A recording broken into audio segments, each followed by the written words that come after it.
Hi guys! Welcome back to my YouTube channel. So today's video guys is, ayan, nakikita nyo naman is meron po tayong minced meat and also carrots and spring onion and mushroom. Yung ginamit kong mushroom is a dry mushroom, okay guys. Ayan, pagkatapos po gawin natin is mix lang po natin together all the ingredients. Then, pagkatapos po yan is maglalagay po tayo ng mga pampalasa like oyster sauce. Tansya-tansya lang po yan. And cornstarch para mag-stick po sila ang lahat. Magdikit-dikit pa Then, white pepper.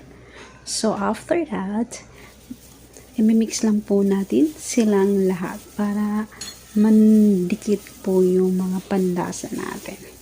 I-marinate in a few minutes, and then after that i-set aside po natin, and then ayan na po yung tofu natin. Ikakat lang po natin yan at saka butasan sa gitna. Then pagkatapos natin yung butasan lahat, we need to use a chopstick.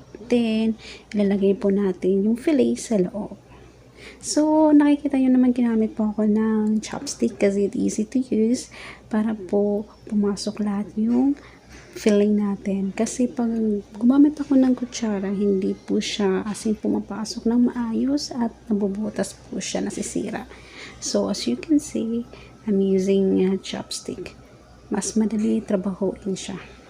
Then, same process lang po. Lahat po ganun ang gagawin. Yan, gupitin yung dulo tsaka butasan, tapos ilagay na natin po yung fillet sa loob. Ganun lang po ang gawin natin, ulit-ulit lang, no, ganyan lang po talaga simple, parang gumagawa lang po kayo ng lumpia, kaso ang ginamit lang natin is tofu dan sa lumpia wrapper, parehas lang po yung ingredient din. So then after that, mag-prepare na po tayo.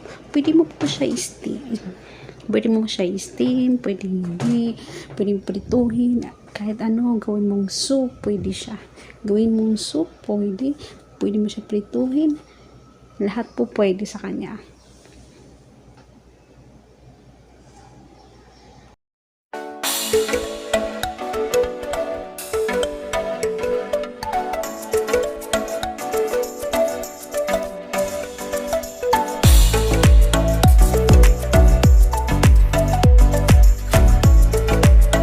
So, habang inantay natin maluto yung steam natin, so magsasaute po tayo using garlic and onion.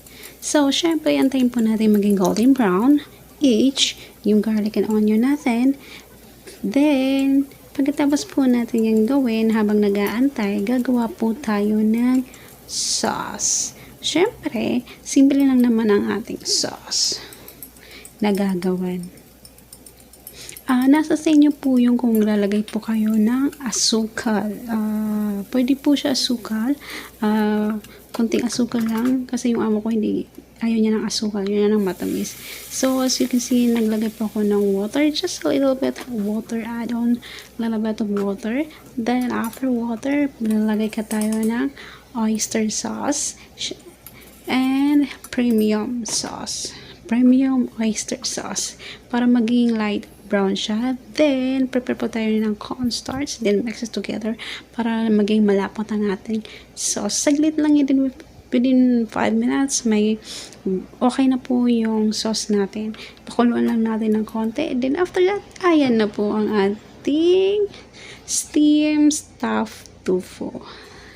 Yummy! So, if you like this video, just give me a thumbs up and subscribe. Don't forget to hit the bell button. Bye for now!